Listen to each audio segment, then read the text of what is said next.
So, I don't want to assume anything, but I'm assuming you watched the film. No, it took yesterday off.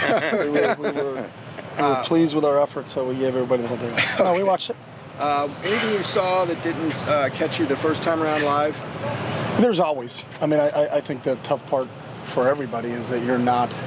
The great thing about tape is that you have a different view, especially when you're on the sideline. So it's tough to see the other side and things like that. So there were a lot of things that stood out from the film. I think one of the biggest things was our resiliency as a team. You talk about getting put in adverse situations, and for our defense to go on the field with the ball on the half-yard line, and not only prevent points, but come up with a turnover. The first play was a great play by Alex Johnson and Darius for a tackle for loss.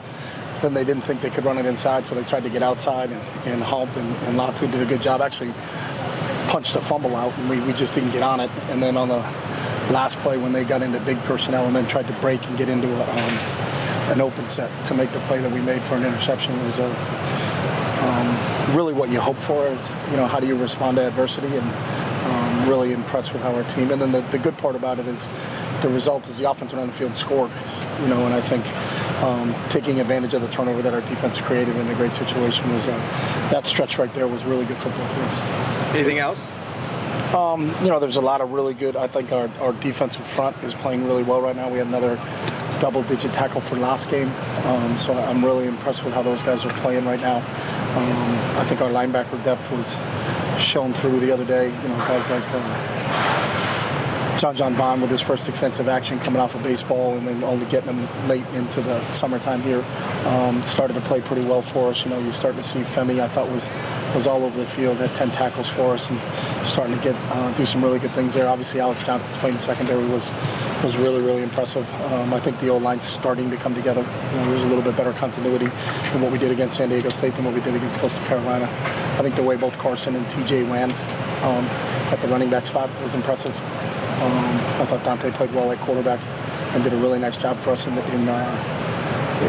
his part. And then I think it was good to get Colin finally in and see what he can do. Obviously you can see his athleticism and some of the things that he did. The reason that we got him here. So all of it together, it was impressive against a good football team. They've been, one of the top teams in the Mountain West for a while. And got a lot of respect for Brady and his staff and what those guys do. So. Looked like you also cleaned up the offsides. We did. We did not have any administrative penalties. So those are the 7 that occurred before the snap. There were no offsides on defense. There were no illegal procedures on offense. There's still some things, obviously, you always have to clean up after every game. And you can't say, hey, we cleaned it up, so we're done. It's something we need to continue to harp on. But those 7 administrative penalties that occurred before the snap, delay a game, too many men in the huddle, encroachment, illegal procedure, illegal formation, all those things that occur before the snap are what we call self-inflicted wounds. That's us. That's not the defense eliciting something from us. That's just us not, doing the little things right. And we were pleased with that progress that we made from the Coastal game. Was that particularly encouraging, given that the aggression didn't kind of tamp down at all, that you still had? Yeah, and that's what we hope for. When we talk about penalties and we spend time on, all the things that happen in a game, whether it be third down, coming out, red zone, things like that. But one of our discussions with our team that we have with everybody is about the penalty thing. And we want our kids to be aggressive and we want our kids to play hard. And sometimes those things happen. I think Kenny Churchwell's hit, it was debatable. Is it late? Is it not late? He was right on the sideline. We don't want to ever take that out of Kenny. And if they call it, they call it. So it's a penalty. But the administrative ones are the ones that really those are the ones that we really believe are preventable, because they all occur before the snap and they're all us, not inflicted by anybody else. So to see that, especially the amount that we had in the Coastal game to what we did in the second game, that was you're pleased with that. But now that's something that we talk about now is the standard that we have to hold ourselves to, that we're gonna be able to continue to not be shooting ourselves in the foot, not setting ourselves back a little bit. But there's always things to clean up. We had too many holes in the offensive side of the ball that we need to clean up. That hurt some drives. One drive we had 2 holes and ended up in a punt situation because you can't put yourself that far behind the sticks and expect to make any progress. So some of those things we need to clean up, and those are technique things that I think will continue to be addressed. So looked like Ali had a boot on. Yep, he's not available right now. a long-term thing? Or? No, I don't. He's unavailable right now. Okay, what about Deshaun Merle? I haven't asked about him in a while. Yeah, Deshaun has been unavailable for all of camp, and he's just working his way back. What about Titus? Titus is unavailable right now. Okay. I wanted to ask about Dante's run. I think it was a 3rd and 9, set up the touchdown run. On that situation, just because down distance, was that the as far as when he went down? Did you want to maybe get down a little bit earlier, or was it just the situation presented itself?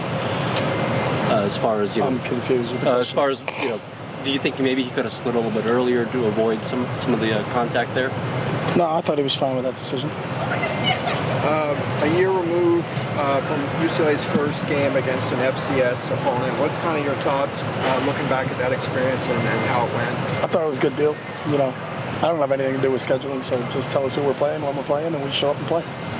So, what about the HBCU component? I think it's a great. Martin was kind of spearheaded that, and I think it's a great deal, and I think they're going to do some really cool things. Kenny Washington's going to be honored during this game, so excited that some of the things that are involved in the whole process. I think it's awesome, and I think it's one of the things, especially in college athletics, that I'm not sure people understand is the money games for FCS programs are a really big deal, and it's how some of those programs survive. Being able to play those games. So the fact that we can bring somebody in and help them out at least a little bit with the athletic budget, and then play a competitive game against a really good football team, that's always a positive. Is there anything you change in? Probably a dumb question, but is there anything you change in the preparation for an FCS game versus an FBS? No. They have our utmost respect. Their quarterback is an NFL prospect. They have a safety who's an NFL prospect. This is a good football team. They beat Jackson State last year in the Celebration Bowl to finish the year. They just beat their rival North Carolina A&T and pretty handily this past Saturday. So we respect all our opponents, and we prepare for all our opponents the same way. Last year, it looked like maybe you did a little bit of load management in that Alabama State game. No? Zach Charbonnet was unavailable that week? Yeah, he was hurt. Okay. So that's not load. Load management, that's an NBA term. You got 12 games a year. There's no load management in college football, so at least not in this program. So Zach was unavailable and couldn't play in that game. So we didn't load management in the Arizona State game last year with Zach Charbonnet either. He didn't play in that game either because he was hurt. So he's unavailable. Well, Dorian came out in the second quarter and he said because Dorian got hurt. We asked him next week. Okay, well, Dorian always says he's not hurt, but Dorian got hurt. Watch the play before what happened to him, and then watch the following play. Okay. But if you know Dorian Thompson-Robinson, like I know Dorian Thompson-Robinson, in the 5 years he was here, Dorian's never been hurt. Because he's a tough SOB. He's as tough as I've ever coached. And so if you ask Dorian how he felt, I feel great. I would look, his helmet would be sideways, and he'd be looking out through the hole, and he would say he feels great. So that's just Dorian's mentality. That's what makes Dorian such a great player. But that was a trainer's decision, not my decision. Obviously, Alex had the big day in the secondary, but what would you think about the rest of the secondary, how they performed? I thought our secondary did a really nice job. It's a difficult scheme. They do a lot of RPOs and things like that. They have so many people packed in a box, but I thought overall those guys did a really good job.